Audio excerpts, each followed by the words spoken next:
When I first came to WNS in 6th grade, I was lost.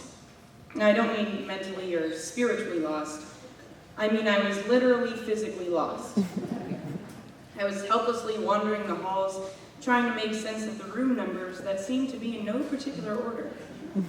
With 2 different staircases, the layout was confusing. Finally, I realized I just needed a map. So at recess, I went around asking teachers for a map of the school.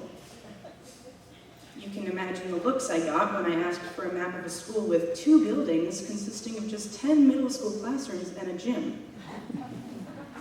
But the looks did not deter me from getting a map. I asked around and then finally found a temporary solution from Mr. Fitzroy.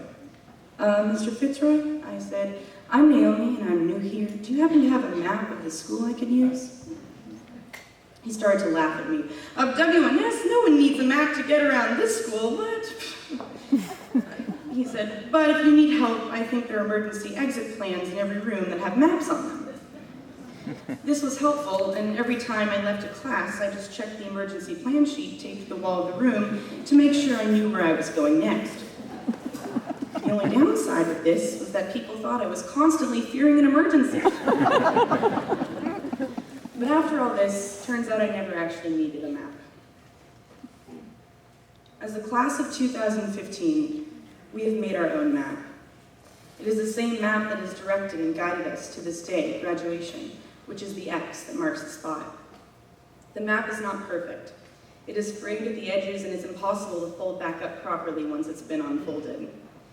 It has eraser marks and smudges, and a little bit of the corners ripped off. But nonetheless, it's our map. We've used this map as a class, following it today. And let's just say the journey had its rough patches. We made it with the help of our teachers and families. We've passed through hot deserts, crossed over a mountain ridge we didn't think we could climb, and survived trimester 3 finals, which was the hardest of them all. We learned things with our map, like what being a leader is and what it means to have integrity. We learned that half of 9 is in fact not 3, and to not push a bus door open that says, don't push. Good one, Luke.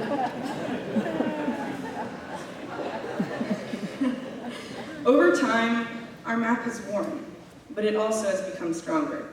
Nothing, not even the strongest force in the universe, can rip our map. Now, this is when Miss Fricky, our science teacher, would interrupt me saying that it is possible to rip our map in terms of physics. But I'm sorry, Miss Fricky, I'm not talking about physics. I'm talking about chemistry. I love this class so much, and nothing can ever rip us apart. So looking back, I realized I actually didn't need that map to begin with. Not because this school is incredibly small after all, but because as a class, we made our own. And as long as all of us keep that map in mind, we will never be lost again. Thank you.